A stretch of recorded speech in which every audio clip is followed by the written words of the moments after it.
have to do a lot of edits. So, come on, ladies, pull it together. All right, Levi. I'm not saying a word. You're not gonna say any words? That's kind of what I did. Hey, Carl. Hi, guys. My name's Ashton Beanblossom, and I am a 4th generation dairy farmer. And we had some huge changes in 2020. 2020 was a crazy year for so many people. Actually sold our milking herd of cows.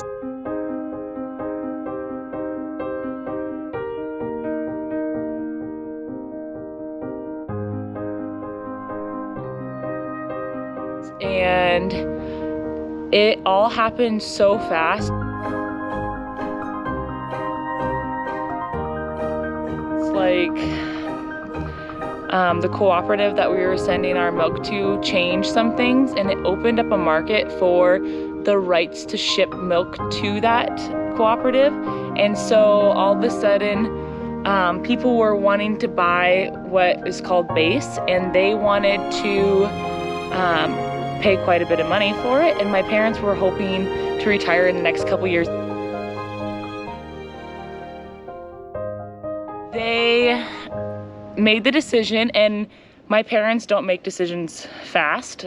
They think things through, they plan them out, but they had been planning to retire in the next couple years anyways, so they already had kind of what they wanted to get from the farm financially in mind. So in the end of December, they made an announcement saying that they were going to change some things, and I think it was 3 to 4 weeks that my parents took and thought it through, talked to several people about it, and made the decision to actually sell the base. So without the base, you do not have a place for your milk to go.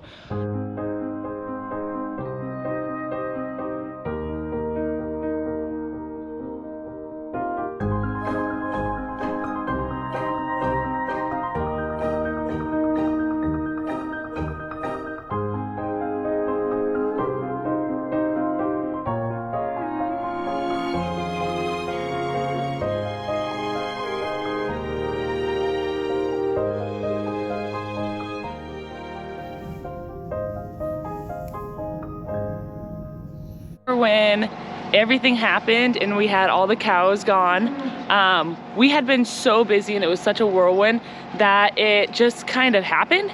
And then the emotions didn't really hit us until later, and it was kind of, everyone's like, oh, are you sad? And we're just like, oh, we're so burned out, we're so ready to have a break.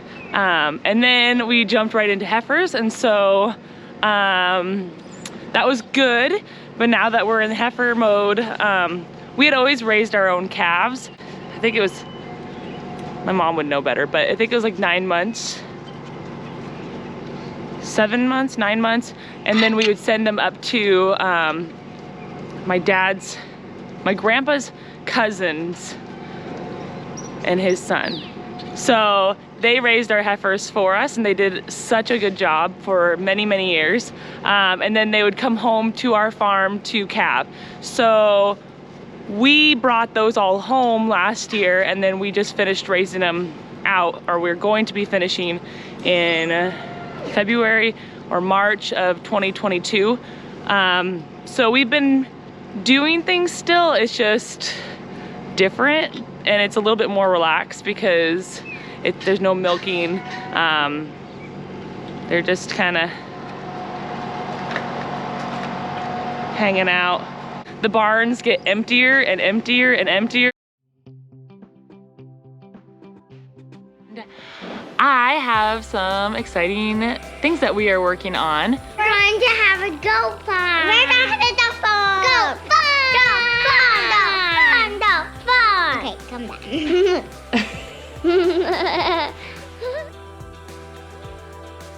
The goat dairy kind of came about as a joke. I had joked about when the cows were leaving the farm, I had said to the haulers who were hauling the cows out, I said, okay, you guys can bring your, like, the load of goats in, you know, and they're all like, oh yeah, you know, laughing. Oh yeah, I'm gonna just milk smaller so that I can handle it, right? I kept joking that we were going to get into goats, and I kept saying, oh yeah, you know, stay tuned, we're gonna have goats. I had done some research on it, and I was like, hey, this is like really cool. There's quite a bit of similarities to cow dairies as there is to goat dairies. So I thought, well, you know, I could maybe do it.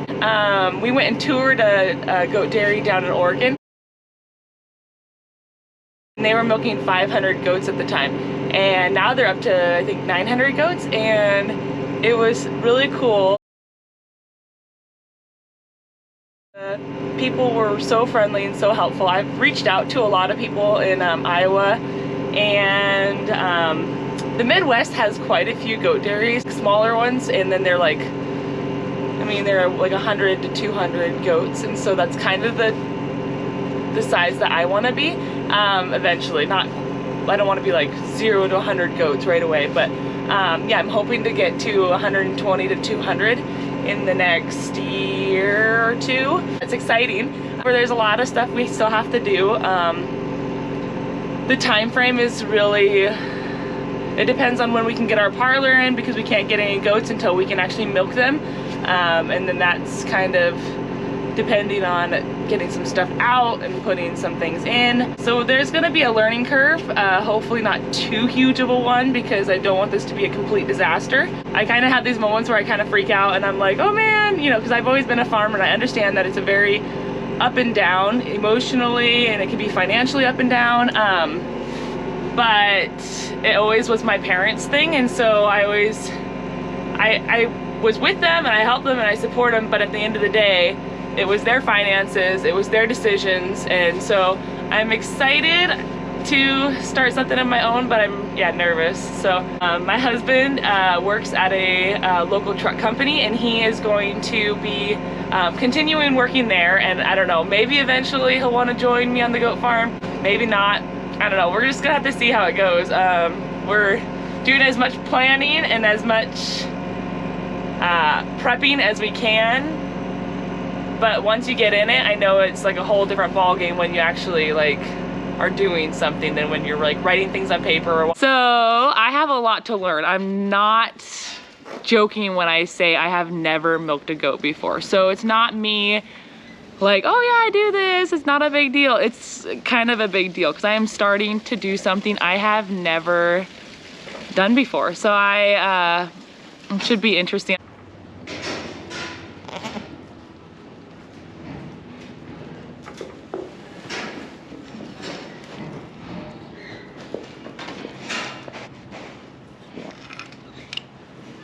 Big gulp.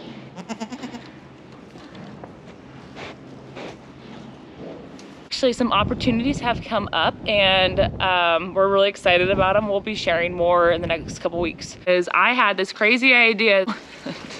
Everybody wants to kind of know what we're doing, what we're up to, and I thought, well, let's just start a YouTube channel and have everybody come along with us on the ride. All right, guys, we're opening our GoPro. Nice. In the first vlog. I can't. I'm still trying not to. Oh, I think this is. Oh, there's a tab. I should probably edit this part out. It's embarrassing. Ugh. How every video. GoPro. It's so small I can't even reach it. Ding ding. Teensy tiny. It's embarrassing. No, it's not. How good I am at this.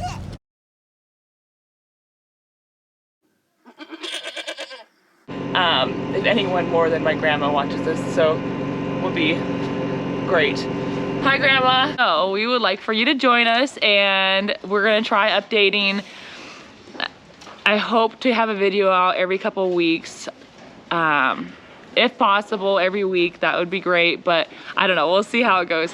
Just gonna chat with you guys a little bit while I walk here. Yesterday I did some filming of me trying to explain what's going on. I forgot what I was gonna say. I had it all planned, and then I sat down in the bunk by the cows. It was such a mess. You have my, ow! She's not sorry. Oh, slobber. Like, if you know me, I can talk a lot, but a lot of times it's me going down rabbit trails and getting distracted easily. So we'll have to see what we can get across. Something new coming, right? So we have some beef. My parents bought some red Angus, and they'll be calving out in the next couple of month or 2 months, hopefully. And that's a whole new thing for us too. We haven't had beef, so we'll learn with that too as we go, and we'll document that. Yeah, stay tuned.